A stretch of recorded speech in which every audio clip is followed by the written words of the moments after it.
The roots of anti-Semitism. Prejudice against those who practiced Judaism, the Jewish religion, did not begin with the Holocaust. It was a long-standing tradition in much of Europe. Pagans, those who worshiped nature, a number of gods, or who had no religious beliefs, seemed more willing to convert to Christianity than the small group of Jewish people who were present in Europe.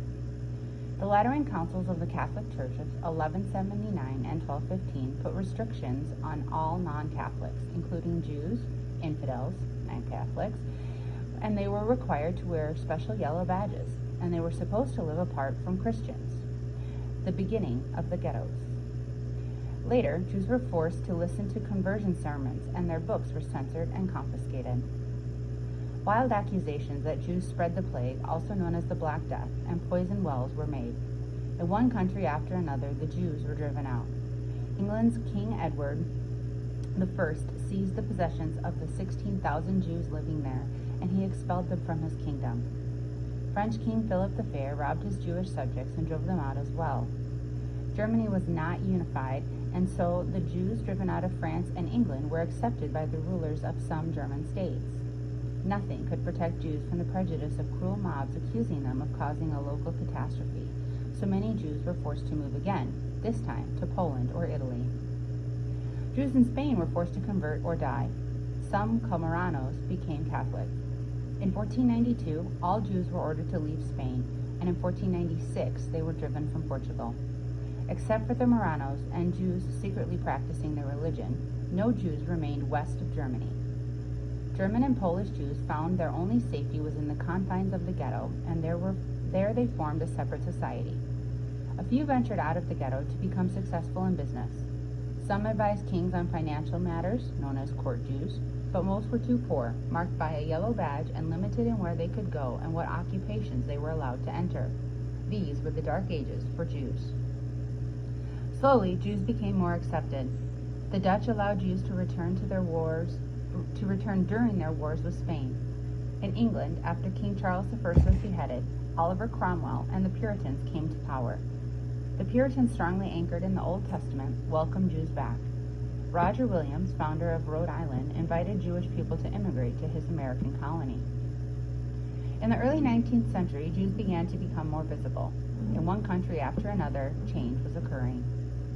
In France, Napoleon's armies marched across Europe carrying the motto of the French Revolution, liberty, equality, fraternity, with them. Napoleon called the Jewish leaders together and ordered them to become part of the French civilization. In Austria, Empress Maria Theresa of Austria hated Jews, and in 1760 she required all unbearded Jews to wear a yellow badge on their left arm. Jews were not allowed out until 9 a.m. or before 11 a.m. Jews were taxed 3 million florins each year for 10 years for the privilege of living in Austria. Joseph II abolished the tax and let Jews attend schools and serve in the army. However, his successor, Francis II, put Maria Theresa's restrictions back in place. It was not until 1867 that all disabilities were removed. Jews became members of the legislature, and some became generals in the army. In Russia, in the 1790s, Russian armies conquered Poland, and they now control the largest Jew minority in population of any nation in the world. The Russians were hard on the Jews. They were denied the right to attend universities or become officers in the army. When anything went wrong in Russia, the Jews were blamed. In 1791, Jews were forced to live in Western Russian lands called the Pale of Settlement. To relieve public unrest in hard times, the government occasionally started a pogrom, a time when mobs could attack Jews or steal their property without punishment. In 1882, Tsar Alexander III took the position that 1/3 of the Jews should be converted, another 1/3 should die, and the remaining 1/3 should be exiled. Many of those exiled came to the United States. Despite all the restrictions put on them, some Russian Jews became successful doctors, engineers, and lawyers. Most, however, were isolated in small towns, shuttles, of what is now Poland, the Ukraine, and Western Russia. Holland. The Jewish community in Holland had a long history, and the synagogue in Amsterdam had been dedicated in 1675. Dutch Jews received full political liberty in 1796. Most lived in Amsterdam, working in the diamond and tobacco industries.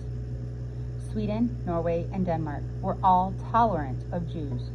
In Sweden, Jews had all the rights that other non-Lutherans had.